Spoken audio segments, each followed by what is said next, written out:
ኢየሱስ ክርስቶስ ለተመረጡ ሰዎች ነው የሞተው ለሁሉም አይደለም የሚል እሳቤዎች ስላሉ እሱን መጀመሪያ ደረጃ ይቀበሉታል። ኢየሱስ ክርስቶስ ለተመረጡ ሰዎች ነው የሞተው። ኦኬ ምንድነው እሱ? በቴዎሎጂካል ተርም ኢየሱስ ክርስቶስ ለሁሉም ሞቱ ለሁሉም የሚበቃ ነው። ሰፊሽንት ፎር ኦል ነው። ኢፊሽንሱ ግን ለማን ነው? ኢፊሽንት የሚሆነው ግን ፎር ዘ ኢሌክትድ ነው ማለት ለሁሉም የሚበቃ ሞት ነው። ለዓለም ሁሉ የሚሆን ሞት ነው። ነገር ግን ዓለም ሁሉ ነው ወይ የሚድነው ከተባለ ዓለም ሁሉ ግን አይደለም የሚድነው። ዓለም ሁሉ ግን አይደለም የሚድነው። ስለዚህ ራሱ ጌታችን ኢየሱስ ክርስቶስ በጎቼ ብለው የሚጠራቸው አሉ። የማያምኑትም ከበጎቹ ስላልሆኑ እንደማያምኑ መጽሐፍ ቅዱስ ራሱ ዮሐንስ ወንጌል ምዕራፍ 10 ላይ እናንተ ከበጎቼ ስለሆናችሁ አታምኑም። ስለዚህ ችግር ለምንድነው የማያምኑት? ከበጎቹ ስላልሆኑ። መጽሐፉን አውጥተን ማየት እንችላለን በማስረጃ ማለት ነው። ስለምንድን ነው ግራ የምታጋባን? ገልጠህ ለምን አትነግረንም? ማለት አንተ ክርስቶስ ኮንክ ገልጠህ ንገረን ብለው ይጠይቁታል። ስለዚህ እኔ በግልጽ ተናግሬያለሁ፣ ግን የማታምኑት ስለምንድን ነው?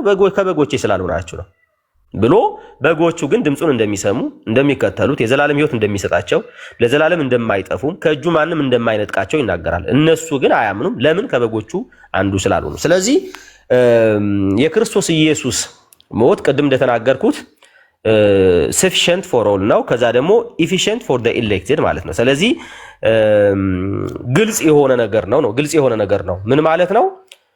ዓለምን ሁሉ ማዳን የሚችል ስራ ነው የተሰራው። በእርግጥ ግን ዓለም ሁሉ ነው ወይ የሚድነው? ዓለም ሁሉ አይድንም። ዓለም ሁሉ እየዳነ እንዳልሆነ በግልጽ ተናግረናል።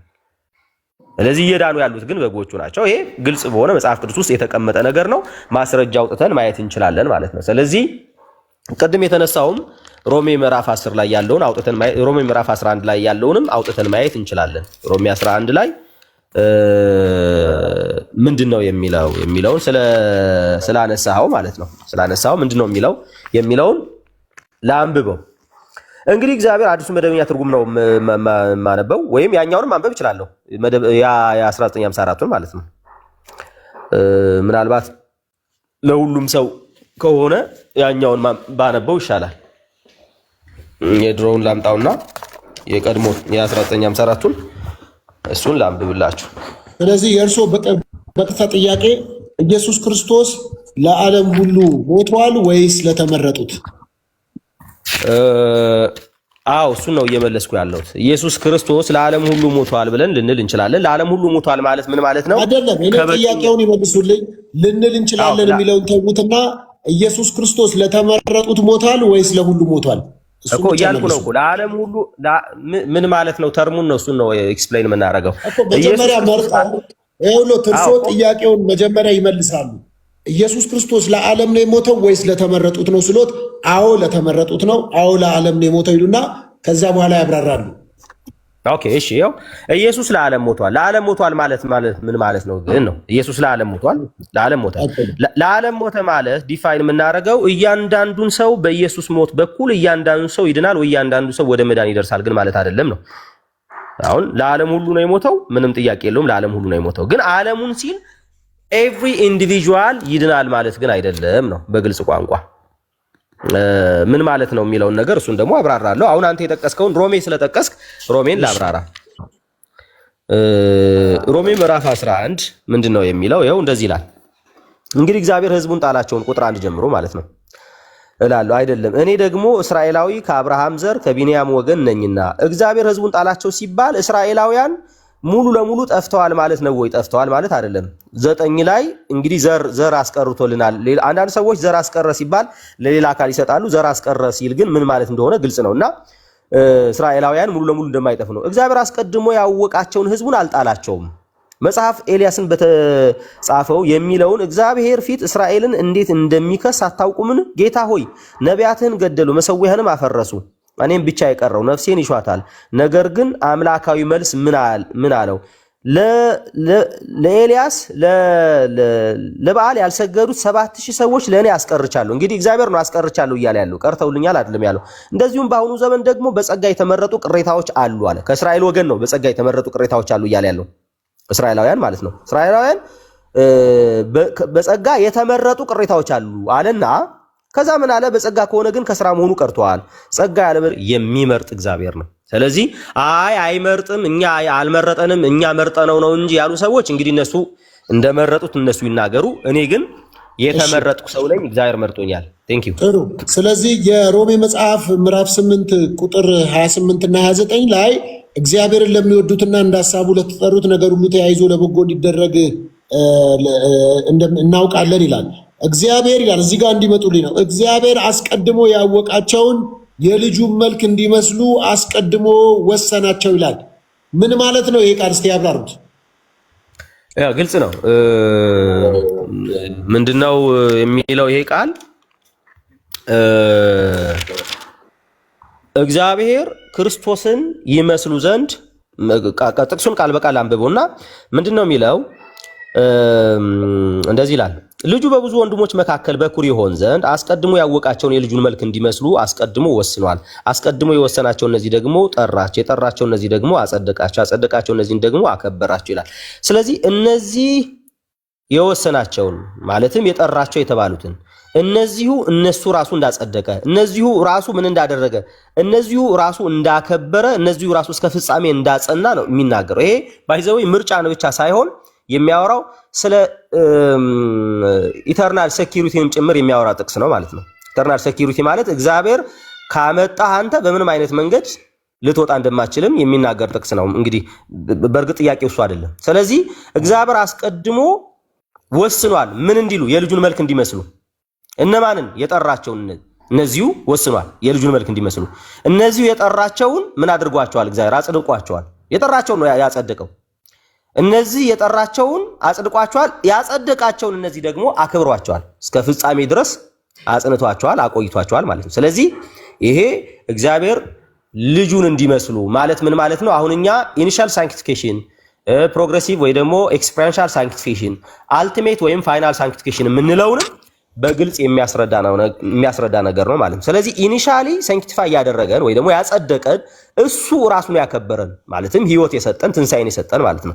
ስለዚህ ሁሉን ነገር ከእርሱ በእርሱ ለእርሱ የሚለውን ነገር ነው የሚያሳየው። ስለዚህ የኛ የመዳን ስራ ሁሉ ከእግዚአብሔር እንደሆነ፣ ጥሪው ከእግዚአብሔር ነው፣ ማጽደቁ ከእግዚአብሔር ነው፣ መወሰኑ ከእግዚአብሔር ነው፣ ማክበሩ ከእግዚአብሔር ነው። ሁሉ ከእግዚአብሔር እንጂ ከኛ በመዳናችን ጉዳይ ከኛ የሆነ አንዳች ነገር እንደሌለ የሚያስረዳ ነው ይሄ ጥቅስ ማለት ነው።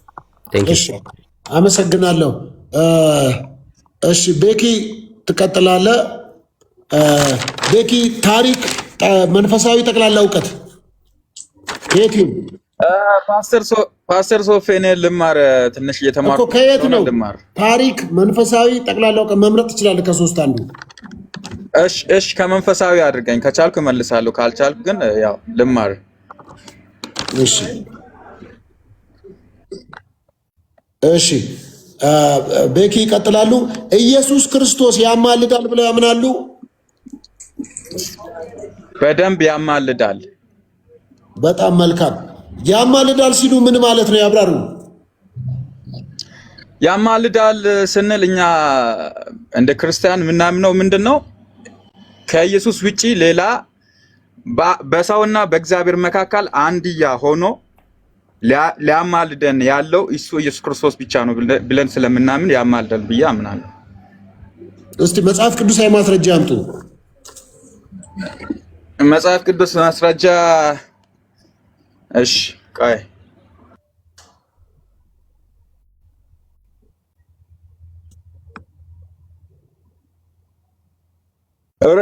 ሶፊ ሮሜ መጽሐፍ ቅዱስ አላስቆም ስራ ቦታ ስለሆን ሮሜ 8:34 እሺ ሮሜ 8:34 ቀጥሉ። ሮሜ 8:34 ሮሜ 8:34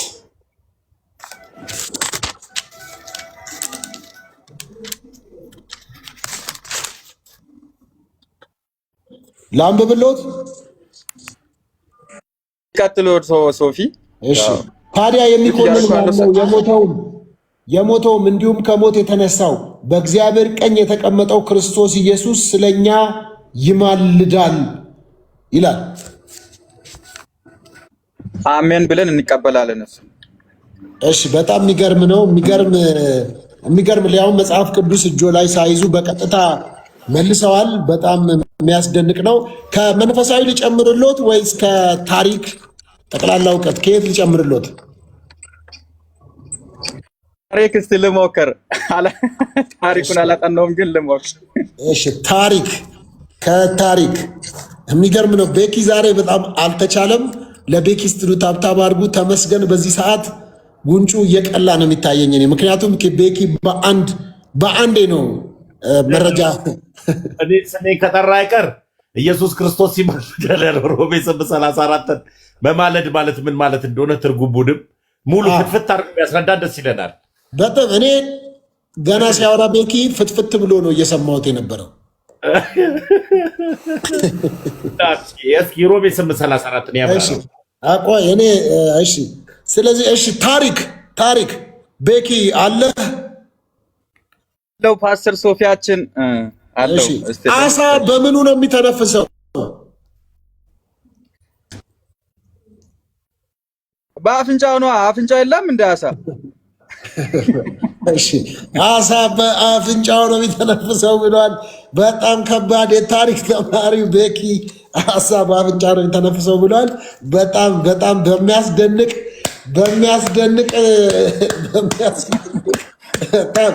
ዛሬ ተመስገንን አሳፍረኸዋል። በጣም በሚደንቅ ሁኔታ ነው ቤኪ።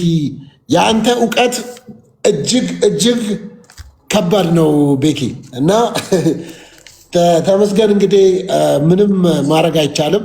ቤኪ የአሳውንማ ካላወቅ አላወቅም ብለህ አስረዳኝ።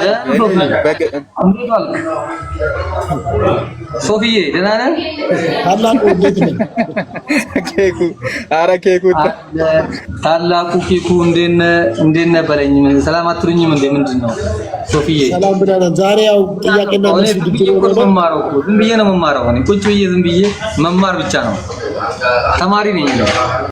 አይዮን እሺ መስፍኔም ስለመጣ አይ ቲንክ ሀሳቡን በደንብ አደራጅቶ ነው የመጣው ይመስለኛል። መስፍኔ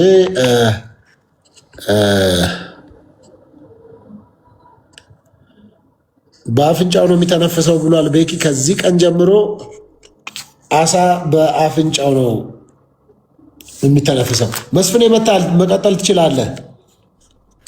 እንግዲህ ሁለተኛ ጢሞቴዎስ ምዕራፍ 1 ቁጥር 16 ላይ ኤኒሲፎሩ ቅዱስ ጳውሎስ በታሰረ ሰዓት ጠይቆታል። ይሄንን ታሳቢ አድርጎ እዚህ ጋር ጽፎ እንግዲህ ኤኒሲፎሩ በሌለበት ቅዱስ ጳውሎስ ጸሎት እንዳደረገለት ይናገራል። ስለዚህ ቤተክርስቲያናችን አንደኛ በሐዋርያትና በነቢያት ትምህርት ላይ የተመሰረተች ነች። ሁለተኛ ደግሞ እንዳስፈላጊነቱ ትንቢተ ዘካርያስ ምዕራፍ 1 ቁጥር 12ም እንግዲህ መላእክት መጥቶ ይሄን ነገር አቤቱ የሰራዊት ጌታ ሆይ እነዚህ 70 ዓመት የተቆጣቸውን ኢየሩሳሌምን ይሁዳን ከተሞች የማትመራቸው እስከ መቼ ነው በማለት እንግዲህ እንደዚህ አይነት ነገር ፍትሐት ማለት ጸሎት ነው።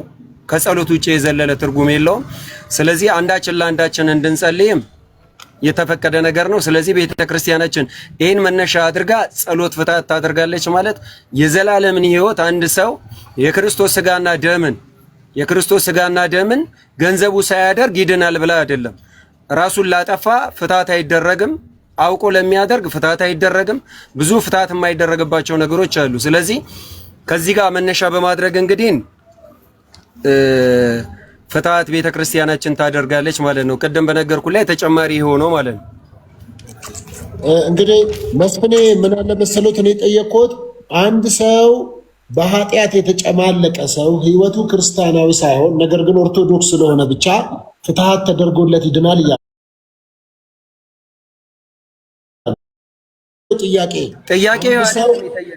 ጥያቄውን አይደለም። ጥያቄውን ላስተካክልና መልሼ ልንገርህ። ይሄን የጠየቀው እኔን አይደለም። ይሄን ልደትን ነው የጠየቀው። እኔ ስጠይቅ አይደለም ልደትን የጠየኩትን ጥያቄ ራሱን ነው እርሶንም የጠየኩት። አሁን ልጠይቆት ድጋሚ በቃ የቅድሙ ይቅርሽ። መልካም። አንድ ሰው ከሞተ በኋላ በፍትሐት ቤተክርስቲያን ፍትሐት ስለተደረገለት የእግዚአብሔርን መንግስት ይወርሳል ወይ? ምን አይነት ሰው? ለምሳሌ አንድ ኦርቶዶክሳዊ ሰው ለምሳሌ ያው ሌላ ሰው አይደለም። ቅድምም እርሶ ለይተው ተናግረዋል። ኦርቶዶክሳዊ የሆነ ሰው የቤተ ክርስቲያን አባል የሆነ የቤተ ክርስቲያን ልጅ የሆነ እኮ ይሄን እኮ አስረድቻለሁ። አንደኛ ነገር ፍትሃት የሚደረግበት ጸሎት ነው ብያለሁ። ያ ጸሎት የሚደረግበት ጥያቄውን ብቻ መልሱልኝ መጀመሪያ። አዎ የእግዚአብሔርን መንግስት ይወርሳል ወይም ደግሞ በፍትሃት የእግዚአብሔርን መንግስት አይወርስም የሚለውን መልሱልኝ። ማስተካከል ይችላሉ። ከቀድሞ ፍትሃት ማለት የሚያግዘን ነገር እንጂ ያለ ኢየሱስ ክርስቶስ ስጋና ደም የዘላለምን ሕይወት የትኛውም ነገር ያሰጣል ብለን እኛ እናምን። አንደኛ የሰውየው ማንነት ይወስናል። አንድ መልሱልኝ። አንድ ሰው ፍትሃት በፍትሃት ብቻ እሺ፣ ቆይ አዳምጠኝ ሶፊ፣ አዳምጠኛ። በፍትሃት ብቻ የትኛውም ሰው የዘላለምን ሕይወት አይወርስም። ቆይሽ የኢየሱስ ክርስቶስ ስጋና ደም የዘላለምን ሕይወት ያስወርሰናል። ግን ኃጢአት ካለ ላብራራ ያብራራሉ መስሎኝ ላብራራ አይደለም መስፍኔ፣ አንዴ ይመልሱ ልጠይቆትና ነው የሚመልሱልኝ። የሚመልሱልኝም በዚህ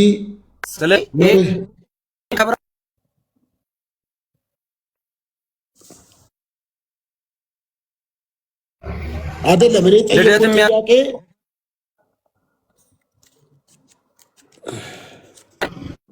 አንድ ክርስቲያን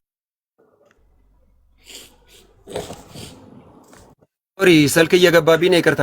አንድ ክርስቲያን ያዳም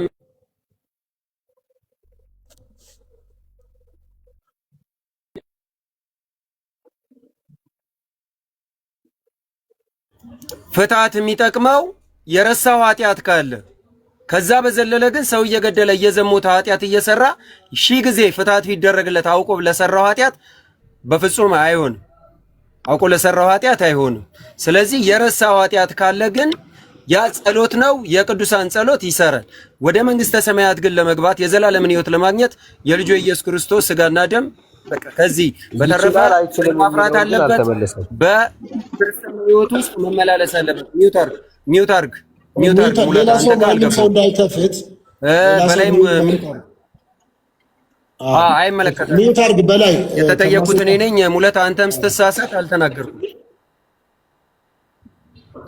ሌላ ሰው ጣልቃ ምናምን። ስለዚህ ፍትሃት ይጠቅመዋል የሚባለው አንደኛ የቅዱሳን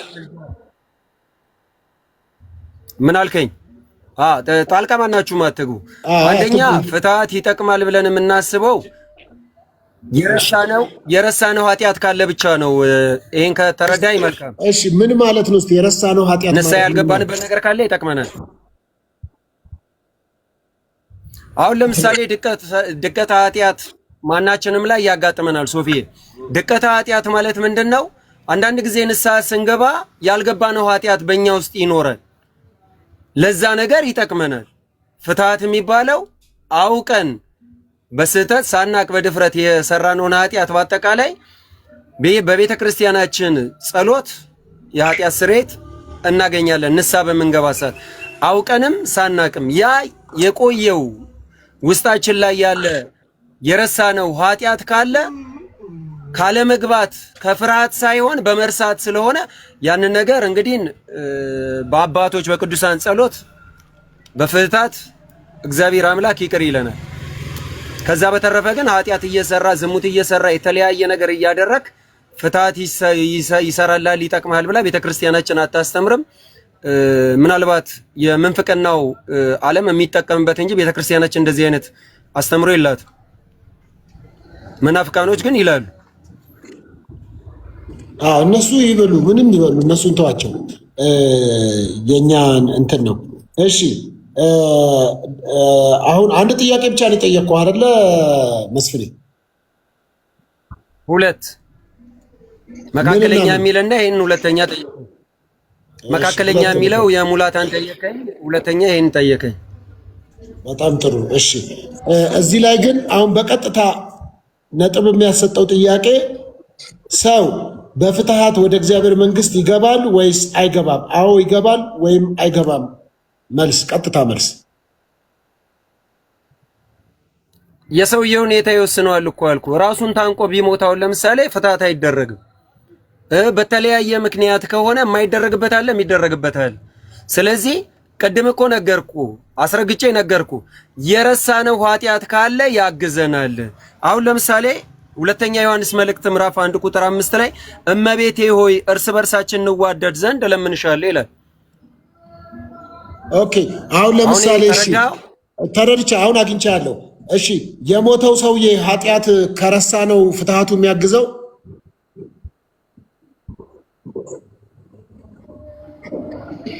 ምን አልከኝ?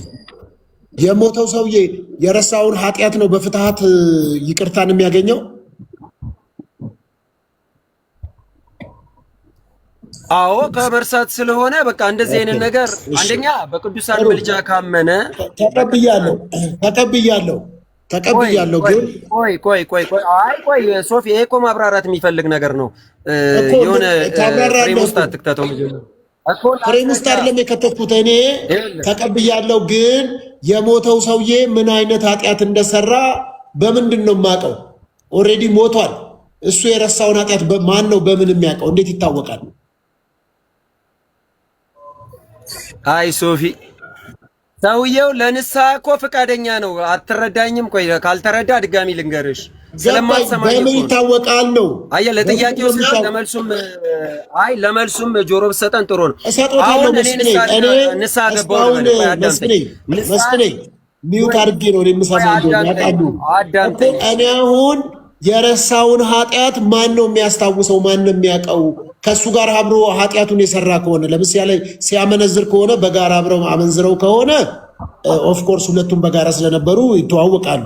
ማን ነው የሚያውቀው የረሳው ኃጢአት ምን እንደሆነ? በምን ነው የሚታወቀው? አዎ እንግዲህ ፍትሐት ማለት ጸሎት ነው አልኩ። የመጀመሪያው ነገር መሀል እንዳገባውን አስረዳ። በቃ መሀል አትግባ፣ አትጠይቀኝ። ይሄን ሐሳቤን እስክጨርስ አታቋርጠኝ። ምክንያቱም ሐሳብ እያቋረጥክ በሄድክ ቁጥር እኔ የምመልስልህን ነገር ወደ ስተቱ ውስጥ ልከተኝም ትችላለህ። ስለዚህ አንዴ እስከምጨርስ በጽሞና አዳምጠኝ። እኔ ንስሐ ስገባ የረሳሁት ኃጢአት ካለ በኦርቶዶክሳዊ አካሄድ ፍሬ ያፈራው ከሆነ ከኃጢአት የራኩ ከሆነ በንስሐ እየተመላለስኩ ከሆነ እግዚአብሔርን የምፈራ ከሆነ ድቀት ኃጢአት ንስሐ በምገባበት ሰዓት የረሳሁት ኃጢአት ካለ የአባቶቻችን ጸሎት በቤተ ክርስቲያን የሚደረገው ጸሎት ከሁሉም አስቀድማችሁ ስለ ነገስታት፣ ስለ መኳንንስ፣ ስለ ቅዱሳን፣ ስለ ሁሉ ነገር ጸሎት አድርጉም ስለሚል ያ ጸሎት ይረዳኛል። ጸሎት ሁሉ የሚደርሰው እግዚአብሔር ነው። የሚያውቀው ማን ነው ካልከኝ እግዚአብሔር ነው። ስለዚህ የእነሱም ጸሎት ወዴት ነው የሚሄደው? አንተ በአጸደ ነፍስ ሆነ በአጸደ ስጋ ያሉት አባቶች የቤተ ክርስቲያን ቀሳውስት የሚጸልዩት ወዴት ነው የሚሄደው ካልከኝ ወደ እግዚአብሔር ነው የሚሄደው። እኔም ያለሁት በእግዚአብሔር እቅፍ ነው። የእነሱን ጸሎት የሚያርፈው እግዚአብሔር እቅፍ ላይ ነው። ስለዚህ መማር የእግዚአብሔር ፍቃድ ነው፣ መብቱ ነው። አለመማርም መብቱ ነው። ይህን እንደ ሂሳብ የምናወራርደው ጉዳይ አይደለም። ባለቤቱ ከፈለገ ይምረናል፣ ካልፈለገ አይምረንም። ይሄ የእግዚአብሔር ነው። ከኛ ግን ምን አለ ማለት ነው? የረሳሁት ኃጢአት ካለ አሁን እንደነገርኩ በእውነተኛው መንገድ ላይ ተጉዤ ፍሬ እያፈራው በኦርቶዶክስ ሆኜ ማለት ነው በቅዱሳንም ጸሎት ማምን ሆኜ በቤተ ክርስቲያን ስርዓት ውስጥ ያለፍኩ ከሆነ ጸሎት ስርዓቱ ይረዳኛል።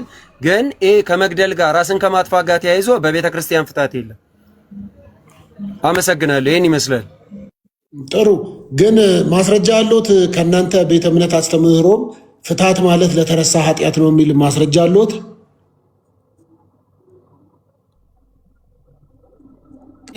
የሄኒሲፎሩን እኮ ቅድም ነገርኩ። እሱ በእስር ቤት የገለጠ ጳውሎስ አቤት አትረብሻ የሚተርገው ቢኔ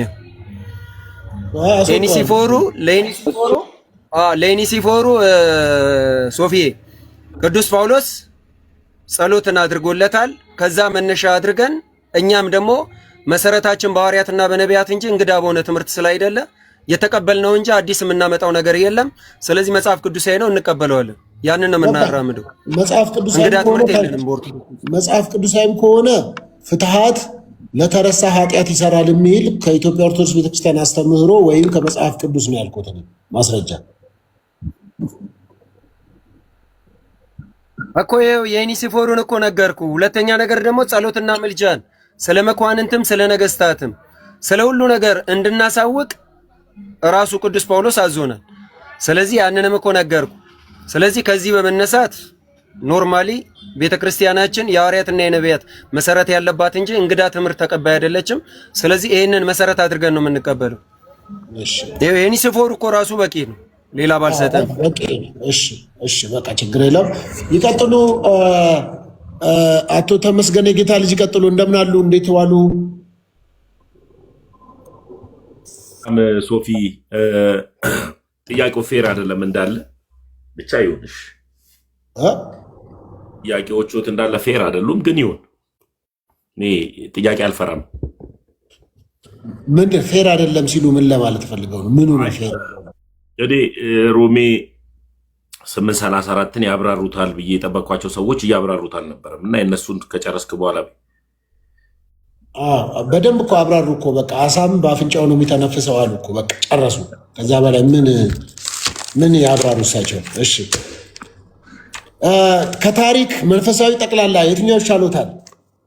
አንተ አልተመለሰልኝም ከምትለው ከፈለከው ከየቱ እርሶ ይንገሩኝ። ከታሪክ ከመንፈሳዊ ከጠቅላላ ከፈለከው እኮ እርሶ ይምረጡ፣ አንዱን ምረጡ። እኔ ኦልሞስት በሁሉ ሊቅ ነኝ ነው። በሁሉም ሊቅ ነኝ። ይዩት አድርጉ። ሌላ ሰው መናገር አይችልም። ሌላ ሰው መናገር አይችልም። ከተናገረ ሰው አስወጣለሁ እኔ። ሰው ደፋር ሲሆን ነው መቼም ካልቪኒስት የሚሆነው። እኔ ደግሞ ደፋር ስላልሆንኩ ካልቪኒስት ነኝ። አሁን እኔ አስወጣለሁ ራሱ እንደዚህ ብሎ በጣልቃ ከገባ ከየት ይሻላል? መንፈሳዊ ላድርግልዎት? እሺ ከፈለጉት ወደ እሺ እንግዲህ እሺ መስቀል ቤዛ ነው ብለው ያምናሉ ወይስ ቤዛ አይደለም? ማለት መስቀል ቤዛ ነው ወይስ የትኛው መስቀል? መስቀል ኢየሱስ ክርስቶስ የተሰቀለበት መስቀል። እንኳን ክርስቶስ ኢየሱስ የተሰቀለበት የተባረከው ቅዱሱ እንጨት አይደለም ገንዘብን ቤዛ ነው ብዬ ተቀብያለሁ። አንተ እንደፈለግከው አልመልስልህም። እኔ እርሶ እንደፈለጉ ነው እንጂ እኔ እንደምፈልገው ማን እንደፈለኩት ከመለስኩልህ ነገርኩ። እንኳን ክርስቶስ ኢየሱስ የተሰቀለበት ቅዱሱ እንጨት አይደለም ገንዘብንም ቤዛ ነው ብየዋለሁ። እስቲ እንዴት ነው ቤዛ ነው ሲሉ ምን ማለት ነው? ገንዘብ ቤዛ ነው ሲባል ምን ማለት ነው? መግዣ አይደለም እኮ እርሶ እኮ እኔ እኮ ጠያቂ ነኝ። እኔ ለመልስ እኔ መልስ አንተ በፈለግከው መልክ ሙሉ አልመልስልህም እኮ አልኩህ እኮ እየተወዳደሩ ውድድር ውስጥ ነው ያሉት። ስለዚህ በምን መልኩ ነው ቤዛ ነው ሲሉ ያብራሩ። ከማን ጋር ነው እየተወዳደርኩ ያለሁት? ውድድር ውስጥ ከሆንኩኝማ ከከኔ ጋር ተወዳደር በለኝና የሚወዳደረውም ሰውዬ ከኔ ጋር እስካሁን እየተጠየቀ እየመለሳ ነው ያለው በሙሉ እኮ። ጥያቄና መልስ ሲደረግ ጥያቄ በአግባቡ እየመለሱ ነበረ እስካሁን ድረስ ሰዎች፣ እኔም በአግባቡ እየመለስኩልን።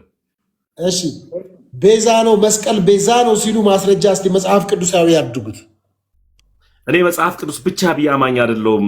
ልክ ደግሞ ከሌላውን ቤተ እምነት ደግሞ ኮርጄ ደግሞ ሃይማኖት አበውን መጽሐፍ ቅዱስ ብቻ ብለው አማኞች ሃይማኖት አበው ይዘው እንደመጡትም ደግሞ ከዛም ኮርጄ የለም። ቤተክርስቲያን ሙሉ ናት። እሺ ከእርሶ ቤተክርስቲያን አስተምህሮ ላይ መስቀል ቤዛ እንደሆነ ማስረጃ ያምጡ ከራስዎት። እጄጋ የለም መጽሐፉ፣ እጄጋ የለም መጽሐፉ። ቀድመህ ብትነግረኝ ኖሮ ተዘጋጅቼ መጽሐፉን አምጥቼ አሳየ ነበር። እና አሁን ሄደው ይመጣሉ፣ ይዘው ይመጣሉ። አይ ይዤ አልመጣም፣ እቤቴ ነኝ አሁን። በቃ ወደ እኔ ጋር ይምጡ እኮ። እሱማ ግድ ነው እኮ።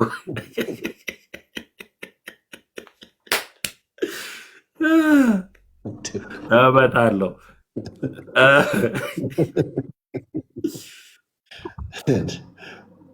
እመጣለሁ። ሰላም ሰላም። አዲስ መቼስ ያወሩ። እሺ አቤት በላይ ይቀጥሉ። እሺ እዚህ ጋር አንድ ሀሳብ አለኝ። እኔ ባላወኩትም ነገር ያው በመላም ቢሆን የአሳንም ነገር ለመመለስ ሞክሬያለሁ። የተጠየቀውን ጥያቄ ለምን አይመልስም? ተመስገን የጌታ ልጅ ለትዕቢት ነው የገባው። እዚህ ሁሉ ሰው እየተጠየቀ ነው። ያላወቀውንም ቢመልስ ምን ችግር አለ? ያው መጽሐፉን አልያዝኩም አሁን ስላሉ ነው። እሺ በላይ ይቀጥሉ። በላይ ገብተውብኝ ነው። እሺ ችግር የለም። ሰላም ሰላም። ፓስተር ሶፊ ደህና ነህ? እንደምናችሁ ሁላችሁም እዚህ ያላችሁ? ጤና ይስጥልን። ሰላም ሰላም። አሜን። እግዚአብሔር እግዚአብሔር ይመስገን። አይ ቆንጆ እየሰማሁ ነበረ። ፍትሐት ያድናል ወይ መንግስተ ሰማያት ያስወርሳል ወይ እያልክ እየመለሰልህ ነበረ በወንድማችንና እኔ እሱን መልስልሃለሁ። እኔ ደግሞ አንድ ጥያቄ መልስ ጠይቅና አዎን ወይም አይደለም ትለኛለህ። እኔ መልስልሃለሁ ያን ጥያቄ። ፕላትፎርሙ እኔ ኦርቶዶክስ ነኝ። መልካም አይን ከየትም ይሁኑ ችግር የለም። ዛሬ እዚህ የሚገባው ኦርቶዶክስ፣ ጴንጤ፣ ሙስሊም ሰው ነው እየጠየቅን ያለ ነው። ጠቅላላ እውቀት አለ፣ ታሪክ አለ፣ ከዛ ደግሞ መንፈሳዊ አለ። ከሱ ነው እየጠየቅን ያለ ነው። እንግዲህ እርሶ መስፍኔ የመለሰውን ጥያቄ እኔ መመለስ እፈልጋለሁ ካሉ ሰው ከሞተ በኋላ በፍትሃት የእግዚአብሔርን መንግስት ይወርሳል የሚል ጥያቄ መመለስ እፈልጋለሁ ብለዋል። መመለስ ይችላሉ? አዎ ሰው ከሞተ በኋላ የእግዚአብሔር መንግስት በፍትሃት መውረስ አይችልም። የሚችለው ተናግሯል። ስጋው ወደሙ በመቀበል ነው ሚዳነው የጌታ ስጋና ደሙ በመቀበል ነው። ይሄ ምንድነው? ፍትሃት ምንድነው? ቸርሞኒ ነው።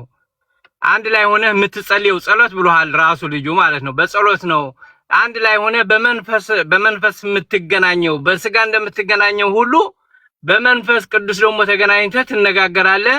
እግዚአብሔር ነው የሚመሰገነው በዛ በፍትሃቱ ዘንድ። ስለዚህ እግዚአብሔርን እያመሰገንክ ነው ያለው እንጂ በፍትሃት ስለፈታ የእግዚአብሔር መንግስት ይወርሳል ማለት አይደለም።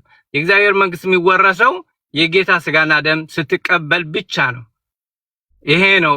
እኔ ደግሞ አንድ ጥያቄም ጠይቅህ፣ አዎን ወይም አይደለም በለኝ።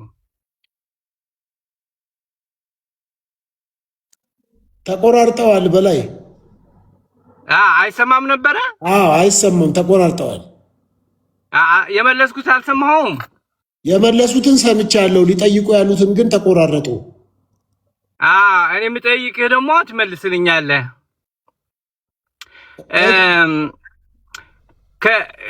ከእመቤታችንና ከመጽሐፍ ቅዱስ ማን ይበልጣል? ተቆራርጠዋል። እርሶ ከእመቤታችንና ከመጽሐፍ ቅዱስ ማን ይበልጣል? ጠጋ ይበሉ። ተቆራርጠዋል። ቆይ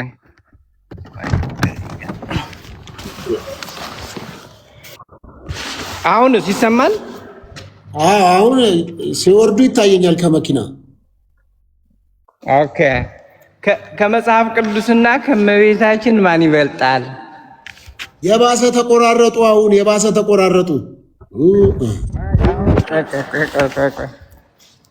የባሰ መኪና ውስጥ ቢገቡ ይሻላል። ወይም የባሰ ነው የተቆራረጡት። አንተ እየተቆራረጥ ያንተም እንደዛው ያንተም ይቆራረጥብኛል። እኔ ጋር አይመጣም እንደ ድምፅ አንተ ጋር እኔ ጋር ፈጽሞ እሳቸው እንዴት እንደሚመጣ አላውቅም። ያንተ ግን አይመጣም፣ ይቆራረጥብኛል። እኔ ምን አውቃለሁ? ወይ እሺ፣ ታብታብ እናድርግ እስቲ። ያለ ታብታብ ይደረግ። አሁን ተሰሙኝ። አሁን ይሰማል። በጣም ጥሩ። ከመጽሐፍ ቅዱስና ከእመቤታችን ማን ይበልጣል? በቃ አንተ የጠየቀኝ መልቻለሁ። አንተ ደግሞ እንዴ ምን ተቆራርጠዋል? ከእመቤታችንና ከመጽሐፍ ቅዱስ ማን ይበልጣል? ሄድፎን አድርገዋል ወይ? ሄድፎን ካረጉ ሄድሴት ነገር ካረጉ ያውልቁት እሱን። ቆይ እዛች ጋር ልውጣና እዚች ጋር ስወጣ ይሰራል። እሺ አሁን ይገዳጅሽ ሶፊ ቪአይፒ ንገረኝ። ሁለታችን ነው ይሄዱረለት ይላቃል። ሶፊ አሁን ሳይሰማም አሁንም አይሰማም። በላ ምን አያጠፉም? ቪዲዮ ያጠፉ። ቪዲዮ ቢያጠፉ እኮ ይስተካከላል። ቪዲዮ ያጠፉ ይስተካከላል። ፕሮግራሙ ዛሬ ሶፊ ይጠይቃል እንጂ አይጠየቅም። እንዴት ነው ነገሩ? እንዴ ለምንድን ነው የማይጠይቅ? ከእመቤታችንና ከመጽሐፍ ቅዱስ ማን ይበልጣል? በላይ አሁን ጥያቄው ራሱ የጠየቁኝ ጥያቄ ምን የሚል ነው? ከእመቤታችንና ከመጽሐፍ ቅዱስ ማን ይበልጣል? ያቁታል። የሚጠይቁትን ጥያቄ ቪዲዮ ያብሮ። አሁን መጥቷል ኔትወርኮት። ከእመቤታችንና ከመጽሐፍ ቅዱስ ማን ይበልጣል? ምን ማለት ነው? እስቲ ጥያቄው ምን ማለት ነው? ጥያቄ ነው። ጥያቄ መጽሐፍ ቅዱስ እመቤታችን ጌታን የወለደች ከስጋዋ ስጋ ከነፍሷ ነፍስ ከሷ የወሰደው ስጋና ደም እኛን ያዳነበት ነው። ከሷ የተወለደ ነው፣ የተዋሃደ ነው። ለኛ ሲል በእመቤታችን አድሮ ምድርና ሰማይን የፈጠረ ጌታ በእመቤታችን ያደረ ነው። በሷ ያደረ የተወለደ ነው። ከሷና መጽሐፍ ቅዱስ ከተጻፈው እኛ የምንጠቀምበት የምንተዳደርበት ክርስትና የምንጠቀምበት ከሁለቱ የትኛው ይበልጣል ብለህ ትገምታለህ? እኮ በምንድን ነው የሚበልጠው? እስቲ አወዳድሩልኝ። በምን እንዴት በምንድን ነው እኮ በምኑ ነው? አወዳድሯቸዋ። ሁለቱን አስቀመጡና ለምሳሌ ወንድና ሴት እኩል ናቸው ይበልጣል አንዱ ምናምን የሚባል ጥያቄ አለ። እርሶ በምንድን ነው መጽሐፍ ቅዱስን ከቅድስት ድንግል በመንፈሳዊ ህይወት በመንፈሳዊ አሁን ለምሳሌ መንፈሳዊነታችን መንግስተ ሰማያት የምንወርሰው ሁሉም ነገር መንፈሳዊነት በመንፈሳዊ ወሬ አይደለም እናወራው። የመንፈሳዊ እስቲ ቪዲዮ ክፈቱ። ቆይ በላይ ቪዲዮ ይክፈቱ። ቪዲዮ ክፈቱ። ምንም ችግር የለም። እሺ ከእመቤታችንና ከመጽሐፍ ቅዱስ ማን ይበልጣል? በምንድን ነው? በእድሜ ነው? በመልእክታቸው ይዘት ነው? በምንድን ነው? ግራ ስለገባኝ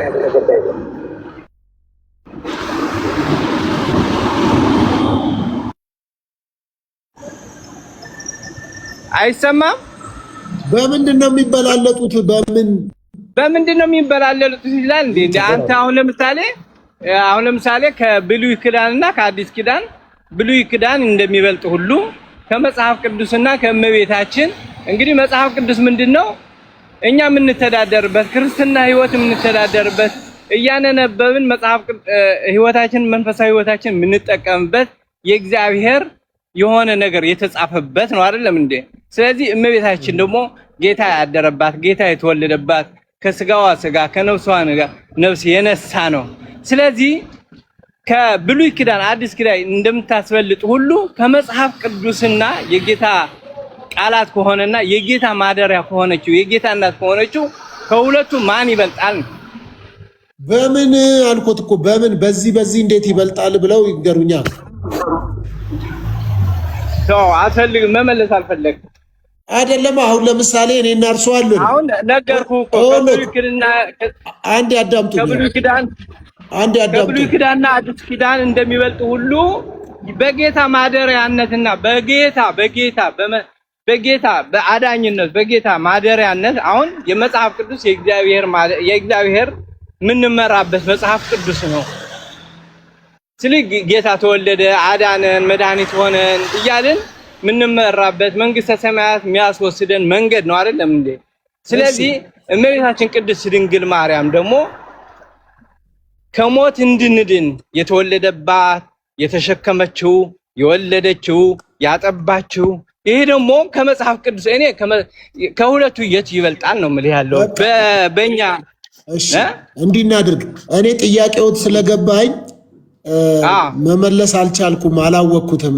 ያው መጽሐፍ ቅዱስ ግን ሰማይና ምድር ያልፋሉ ቃሌ ግን አያልፍም ተብሎ በመጽሐፍ ቅዱስ ተጽፏል። ሉቃስ ወንጌል ምዕራፍ 1 አካባቢና እኔ ስላልገባኝ እርስዎ ይመልሱልኝ እና ያስተምሩኝ፣ ለሌላ ጊዜ ሰው ሲጠይቀኝ እንድመልስ።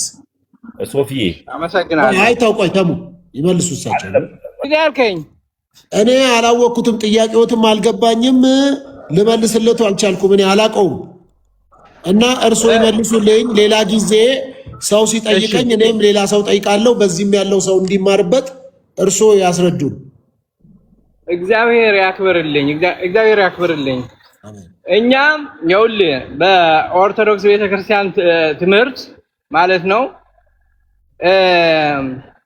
እግዚአብሔር አምላክ ዓለምን ከፈጠረበት በእመቤታችን አድሮ ሰው የሆነበትን ጥበቡ ይደንቃል። የእግዚአብሔር እንግዲህ የእግዚአብሔር ጥበብ ይመራመሩበታል፣ እንዴት እንዳዳነን ምን አይነት ድንቅ ጌታ እንደሆነ በቀጥታ ይመልሱልኝ። እኔን የጠየቁኝን ጥያቄ ከቅድስት ድንግል ማርያምና ከመጽሐፍ ቅዱስ ከእግዚአብሔር ቃል የቱ ይበልጣል ብለው ነው የሚያምኑት። እርስዎ መልሱን ስጡኝ። እርስዎ እኮ እየመለስኩልህ እኮ ነው። ይመልሱ እሳቸው እኮ እየመለስኩልህ እኮ ነው እኮ። የቱን በቀጥታ መልሱልኝና ከዛ ያብራሩ። እየመለስኩልህ እኮ ነው ሶፎንያስ። እኮ የቱ ይበልጣል ከቅድስት ድንግል ማርያም እና ከመጽሐፍ ቅዱስ? እመቤታችን ቅድስት ድንግል ማርያም ትበልጣለች። ከመጽሐፍ ቅዱስ? አዎ። እሺ ቪዲዮ ክፈቱና ንገሩኝ እስቲ አብራሩት። አሁን እዛ ቦታ እየገባሁ ስለሆንኩኝ ያው ችግር የለውም አብሩት ይሰማል። ስለዚህ ከመጽሐፍ ቅዱስና ከቅድስት ድንግል ማርያም ማን ነው የሚበልጠው? እመቤታችን ቅድስት ድንግል ማርያም። ከየት ነው ይሄን ያወቁት? ከየት ነው ያወቁት? መጽሐፋዊ ጥበብ ነው። መጽሐፍ ቅዱስ በመንፈስ እኮ ነው የምንሄደው አይደለም? በመንፈስ የምትጓዝ ከሆነ እመቤታችን ጌታን የወለደች ከሆነ የጌታ ማደሪያ ከሆነ ያሬዳውያን ሲቀጥል ተሙ መቀጠል ትችላለህ። ከተመስገን ጋር አውሩ። ቆይ ይቅርታ ሶፊዬ፣ ኦልሞስት እሳቸው እያወሩ ያሉበት የራሳቸው የሆነ መረዳት ሊኖራቸው ይችላል። ሰው የራሱ የሆነ ግን እንደ ኦርቶዶክስ ተብሎ የተናገሩበት ሀሳብ ላይ ነው ልክ ያለው። ለምሳሌ ያክል እናታችንን ቅድስት ድንግል ማርያምን ያወቁት በመጽሐፍ ቅዱስ ውስጥ በማግኘት ነው። እንደሱ ከሆነ መጥምቆ ዮሐንስና መጽሐፍ ቅዱስ ማን ይቀድማል የሚል ጥያቄ ሊጠይቁ ነው ማለት ነው። መጥምቆ ዮሐንስ እና መጽሐፍ ቅዱስ ማን ይቀድማል የሚል ጥያቄም እና እንደነዚህ አይነት ነገሮች የቤተክርስቲያን ትምህርት አይደሉም። እኔ የመጣሁበት የገባኝ የኦርቶዶክስ አስተምህሮ 4 ነጥብ ረገጥ አድርጌ ስነግርህ እንደዛ ነው። እና ለምሳሌ ያክል እሳቸው ሊሉበት የፈለጉትን ሀሳብ እኔ አልተረዳሁትም። እናታችንን ቅድስት ድንግል ማርያምን ያገኘነው መጽሐፍ ቅዱስ ውስጥ ነው እና አንዳንድ ጊዜ የምንናገርበትን ቦታ ሁላችንም ብናውቅ ከመጥምቁ ዮሐንስና ከመጽሐፍ ቅዱስ ማን ሊቀድም ነው? ከመዝሙረ ዳዊትና ወይም ከጠቢቡ ሰለሞንና ከመጽሐፍ ቅዱስ ማን ሊበልጥ ነው የሚባሉ ቢያንስ መጽሐፍ ቅዱስ ሲናገር ለመናገር የዘገየ ለማዳመጥም የፈጠንኩን ይላል። የምንናገርበት ጥሩ ምላስ ሰጥቶን እንዳንናገር የሚያደርገን ህዝቡንም ላለማሰናከል ነው። ከእናንተ ውስጥ መካከል አንዱን እንኳን የሚያሰናክል ቢሆን የወፍጮ ድንጋይ በአናቱ ተጨምሮ ወደ ባህር ቢጣለት እሱ ይቀለታል ይላል። ለማሰናከል ከመምጣታችን በፊት በላይ እየሰሙ ነው። ያልገባንን ብንማር ደግሞ ሁሉም ቦታ ላይ አንድ አይነት አስተሳሰብ ሰው ላይኖረው ይችላል። ለምሳሌ ያክል ሶፊ የራሱ የሆነ መረዳት አለው፣ እኔ የራሴ የሆነ መረዳት አለው። እርስ በርስ በመነጋገር ውስጥ መማማር እንጂ እናታችን ቅድስት ድንግል ማርያም ከመጽሐፍ ቅዱስ ትበልጣለች እዚህ ጋር ቶፒኩ ነው ወይ አይደለም፣ ሐሳቡ ነው ወይ አይደለም። እስካሁን ድረስ የቆየንበት ነገር እና እንደመጣን እኔ የማዝነው ነገር ኢየሱስንና ማርያምን ለማወዳደር ሰው ሲመጣ ያመኛል። ኢየሱስ አምላክ ነው፣ ቤዛችን፣ የአዲስ ኪዳን መካከለኛችን፣ እሱ ባፈሰሰልን ደም ነው ወደ ቅዱሰ ቅዱሳን የገባ ነው። እሱ ባፈሰሰልን ደም ነው ከአባቱ ጋርም ከራሱ ጋርም የታረቅ ነው እና እንደነዚህ አይነት ነገርን በልክ ብናደርግ። ለዚህም ነው ጳውሎስ ለልጁ ለጢሞቴዎስ አንተ ግን ነገርን ሁሉ በልክ አድርግ ይለዋልና መናገር ስለቻለን ብቻ ባንለፈልፍ አእምሮም ለማሰብ ስለተሰጠን እላለሁ። አመሰግናለሁ ሶፊ። እሺ በላይ ሰምተዋል። የኢትዮጵያ ኦርቶዶክስ ቤተክርስቲያን እንደዚህ ብላ አታስተምርም፣ ከየት ነው ያመጡት እያለ ነው ተመስገን። ጥያቄ ነው የጠየኩት እንጂ ታስተምራለች አላልኩም እኮ እኔ በመንፈሳዊ ሚዛን ስመዝን። አሁን ለምሳሌ እናንተ ቅድስት ድንግል ማርያምን አታማልድም ብላችሁ የምታምኑ ሰዎች ናችሁ የፕሮቴስታንት። እኛ ደግሞ እመቤታችን ቅድስት ድንግል ማርያም ታማልዳለች። ስለዚህ መጽሐፍ ቅዱስ የየራሱ አካሄድ እንሄዳለን። ገባ? ስለዚህ እኔ ደግሞ ቪዲዮ ክፈቱ አንዴ በላይ አሁንም እድል ልስጦት እና አሁን ስራ እየገባሁ ስለሆነ በኋላ ሲመቸኝ ይገባለሁ። እሺ ቅድስት ድንግል ማርያም ታማልዳለች ሲሉ ቅድስት ድንግል ማርያም ታማልዳለች ብለዋል። እስቲ እንዴት እንደምታማልድ አንተ እንኳን እየጸለይክ አንተ እንኳን አድናለሁ እያልክ እንኳን ጌታን የወለደች ጌታን ያጠባች ይቅር እኔ ጋር ለምን ያገናኙታል እኮ እሷ እንዴት እንደምታማልድ ለምን አላገናኘውም እንዴ? አንተ እንኳን መንፈሳዊ ሆነ ከጸለይክ ከመቤታችን ኧረ እባክዎት አንዴ ያዳምጡኝ በላይ እኮ ገባኝ። ቅድስት ድንግል ማርያም እንደምታማልድ መጽሐፍ ቅዱሳዊ አድርገው ወይም ደግሞ ከኢትዮጵያ ኦርቶዶክስ ቤተክርስቲያን አስተምህሮቶች እርሶ ንገሩኝ ነው። ይድገሙልኝ፣ የሚያውቁትን ድገሙ እያልኩት እኮ ነው። እዚህ ብዙ ሰው እየሰማ ስለሆነ የማይቀበል ሰው የእርሷን ምልጃ የማይቀበል ሰው ባንድ ያዳምጡኝ። የእርሷን ምልጃ የማይቀበል ሰው እንዲቀበል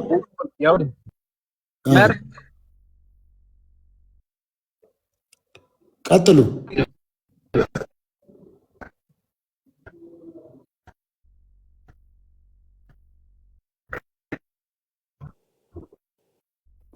ጋሽ በላይ አሁን ተቆራረጡ።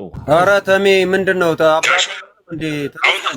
ተመስገን አባት አይሆንም እንዴ? እንዴት እንደዚህ ትላለህ እኮ? አሁን አንተ ራስህ ኦርቶዶክስ ነገር ከአንተ ይጠበቃል።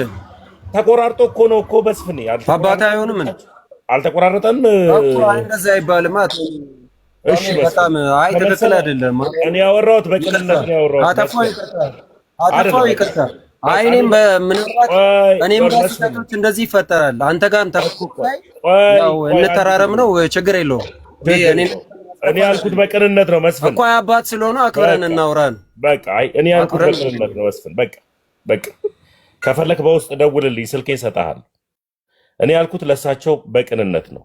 ተቆራርጠዋል፣ በዛውም ይውረዱ ነው ያልኩት። በቃ ተሜኔ ስልኬን እሰጥሃለሁ ናቸው እናውራን ያልኩት።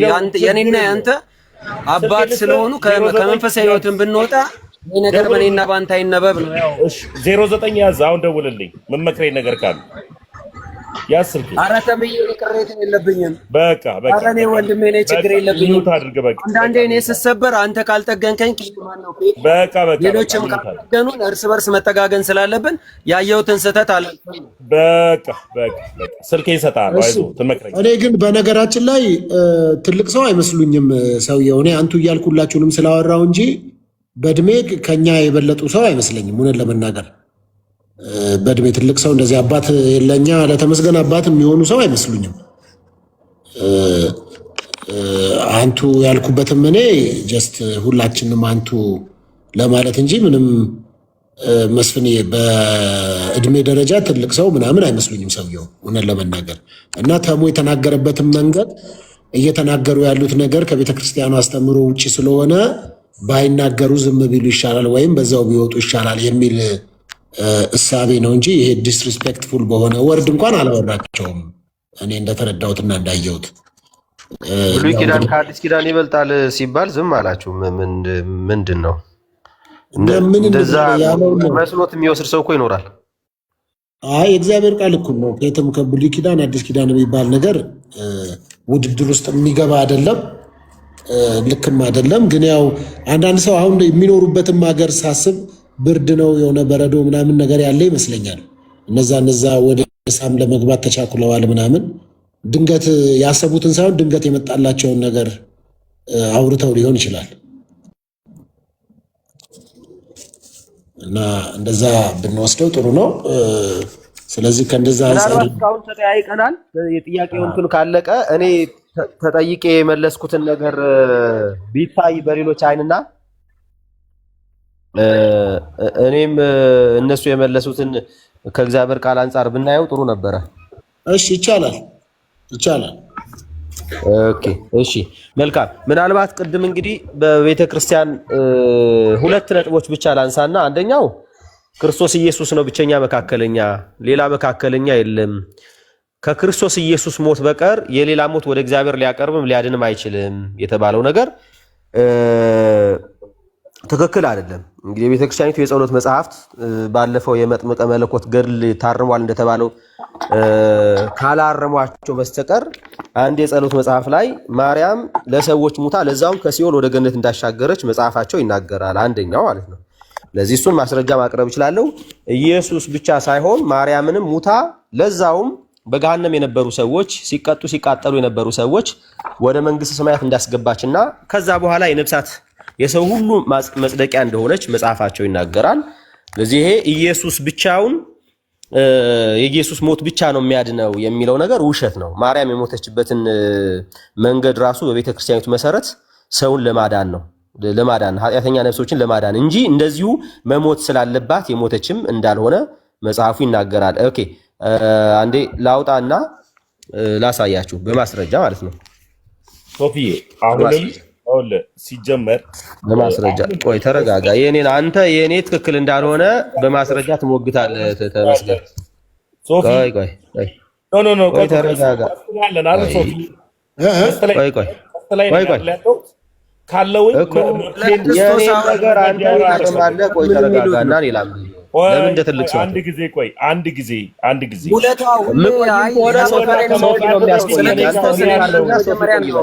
ሶፊ ገዝተን ያለን አይደል እንዴ? ለምንድን ነው የኛ መብት የማይከበረው? ቆይ ምንድን ነው አልገባኝም እስካሁን ድረስ። ምንድን ያል ቆይ ብሎ ማስቀመጥ የሚችለው ሰፊ ነው። ከማን ጋር ነው ሊያወራ የፈለገው? ሀሳቡ ምንድን ነው? አሁን ለምሳሌ ያክል አንተ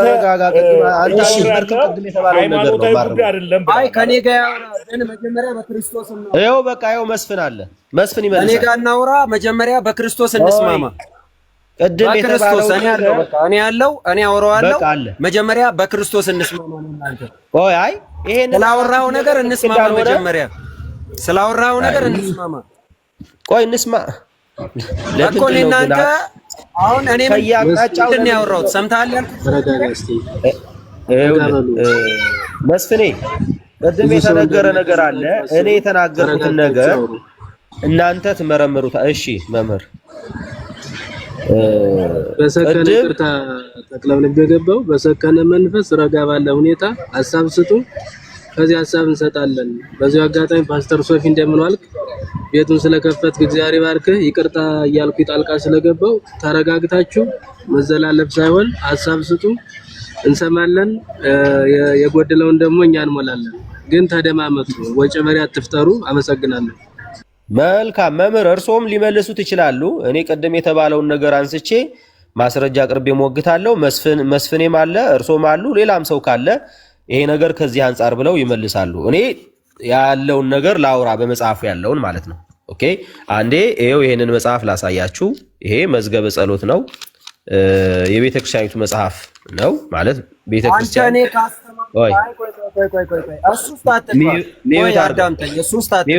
መጀመሪያ ምንድን ነው ያለው? በተናገረው ላይ አካሄድ አይደለም። ሰው የተናገረውን ነው ማውራው። አትደበቅ፣ እንደዚህ አይነት ውስጥ አትደበቅ። ኖ ትክክል አይደለም። ትክክል አይደለም። ምንድን ነው ያልከው? ሰው በተናገረው እኔ ይኸውልህ አሁን በክርስቶስ ላይ በተናገርከው ትክክል አይደለም። ለምን አታዳምጥም? ይሞግታል። የራስን ማስረጃ አውጣ። እሱ የኔ ማስረጃ ነው። ከፈለክ በተነጋገርነው ላይ እኔ ምንድን ነው ያልኩ? የኔ የተናገርኩት እዛ ላይ አውራና ጨርስ ልናገርና ሐሳብ ለስ ነው ያልኩ። አውራና ጨርስና ቢዩትን ተናገራ። እሺ እኔ አውርቼ ጭጭ አይደለም። ምክንያቱም አንተን ነው የምጠይቀው። አንተን እና ትንጫጫለህ። ቤዛ ማለት ይኸውልህ አንተ መካከለኛ ማለት ነው። እጠይቅሃለሁ። ጨርስና ተናገር ከሆነ እኔ እጠይቅሃለሁ። አንተ ይኸውልህ እጠይቅሃለሁ። ለምን ይሄን መጽሐፍ እንዳመጣሁት እናገራለሁ። ሚዩት አድርግ። ለምን ሚዩት አደርጋለሁ? አስተካክልና ና ነው የምልህ። እኔ የተናገርኩትን ይኸውልህ እኔ የተናገርኩትን ጀምርና አዳምጠኝ። እኔ የተናገርኩትን ለማፍረስ አይደል የመጣው? እኔ ምንድን ነው የተናገርኩት? አንተ አሁን ያለው መጽሐፍ ላይ ነው ልብ ያለው። እኔ ምን እንደተናገርኩ አልሰማህም። ልታስተላልፍ የገባው ገብቶኛል። ግን ሁሌ እንደዚህ አትደበቅ። እስኪ እኔ በተናገርኩት ላይ እንሞግት። እሺ ቆይ ስማ፣ ሚዩት አድርገው። እሺ ይኸውልህ እኔ መስፍኔ የተናገረውን ብቻ አይደለም ያልኩት። ቅድም ልደተ ቃል የተናገረው ነበረ። አንተ የተናገርከውን እመለስበታለሁ። ልደተ ቃል የተናገረውን ኢየሱስ ክርስቶስ ነው ብቸኛ መካከለኛ። አንተም በእርግጥ ብለሃል። ግን እሱ ቃል በቃል ምን ብሏል? ከኢየሱስ ክርስቶስ ሞት ውጪ የሌላ ሰው ሞት ወደ እግዚአብሔር መንግስት አያመጣም አለ። እኔ ደግሞ የሌላ ሰው ሞት በእናንተ ቤተክርስቲያን መሰረት የሌላ ሰው ሞት ወደ እግዚአብሔር መንግስት ያመጣል፣ ወደ ገነት ያስገባል የሚል አንዴ ሙለታ ከሱ ይልቅ ልደተ ቃል ስለሌለ መልስ መስጠት ስለማይችል የልደተ ቃል ሐሳብን መናገር አንችል። ምክንያቱም የለም። አሁን እዚህ ጋር ያለው ማን ነው? መስፍኔ ነው። መስፍኔ ሴም ቲንግ አውርቷል። ይሄንን ተቀብሏል። ልደተ ቃል ያወራው። ስለዚህ መስፍኔ አንተ እንደተናገርከው ብለህ መናገር ይችላል። ምክንያቱም መስፍኔ እዚህ ስላለ መልስ ይሰጣል። ልደት ስለሌለ ምን ለማለት እንደፈለገ አውዱ ምንድነው ሊያወራበት የፈለገው የሚለውን ስለማናውቅ ቀጥታ ከመስፍኔ ጋር ተወያዩ። ግን በጨዋነት ጊዜ ተሰጣጡ ሁለታችሁም። ቴንክ ዩ። ኦኬ እሺ፣ መስፍኔም ብለዋል። መስፍኔ ለምሳሌ ይህንን ጥያቄ ልጠይቅህና አይ ካልክ እተወዋለሁ። ይሄ መጽሐፍ መግለጡን እተወዋለሁ። ከክርስቶስ ውጪ የሌላ ሰው ሞት ከሲኦል ወደ ገነት ማውጣት ይችላል?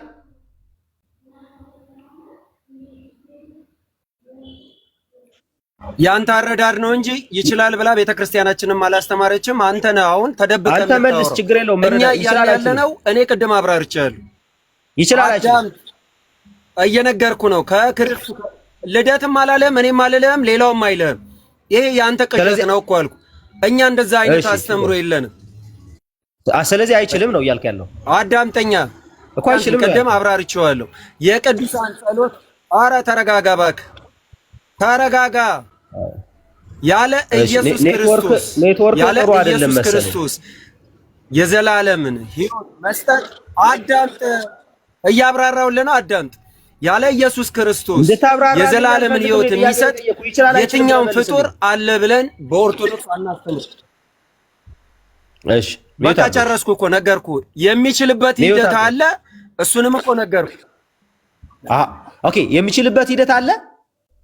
ሰው ሙቶ ሰውን ከገነት ማውጣት የሚችልበት ሂደት አለ። የኢየሱስ ክርስቶስን ስጋና ደም ተቀብሎ ቅድም ነግሬሃለሁ። ስጋና ደም ተቀብሎ ታተመ። በቃ ቆይ አዳምጥ፣ ተረጋጋ። ያለ ኢየሱስ ክርስቶስ ቤዛነት የዘላለም ሕይወት የለም እኮ አልኩ። በቃ እሱ ጋር እኮ ጨረስኩ። ምንም ወደዚህ አታድርግ፣ አታሽሞንሙን፣ ቃላትም አትፈልግ ከኔ ምንም ቃላት አታገኝ። እኔ እያልኩ ያለሁት ድቀተ ኃጢአት ቢኖርበት አሁን ስጋና ደሙን ሲወስድ በውስጡ ያለ ኃጢአት የረሳው ኃጢአት ቢኖር የቅዱሳን ጸሎት ይረዳዋል ነው በቃ እንጂ ያለ ኢየሱስ ክርስቶስ ቤዛነት ዓለም አይድንም። በቃ የሐዋሳ ትሬስ ነው የፈለገ የፍጡር ጸሎት። እሺ ተረጋጋ፣ አዳምጠኝ። ተረጋጋና አዳምጠኝ።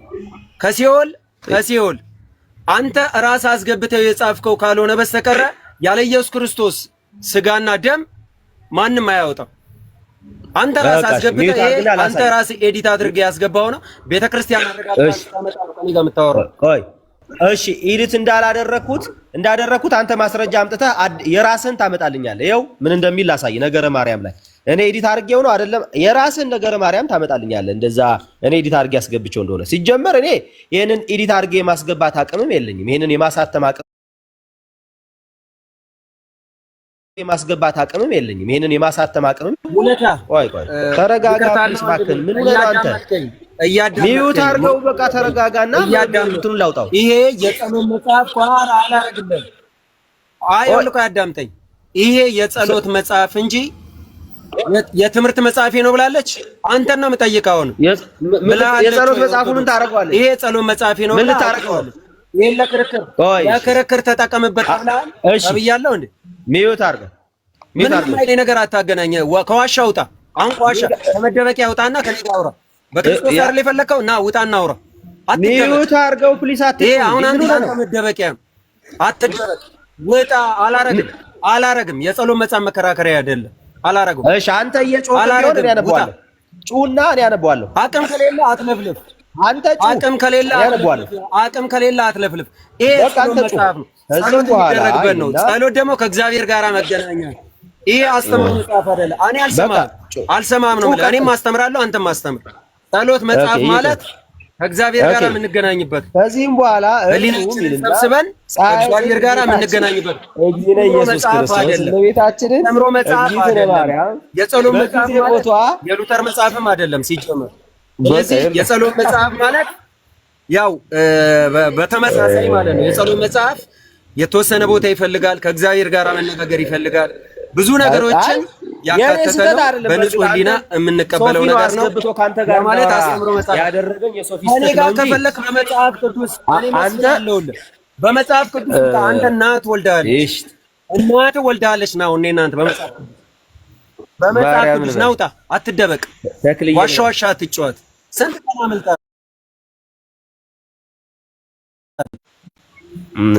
አባቴ ናቸው። ቅጥል በል አባቴ ናቸው። በረከታቸው ያድርግ። ተክለ ሃይማኖት የጻድቅ ሰው ጸሎት በስራው እጅግ ኃይልን ታደርጋለች። ኃይል አለው።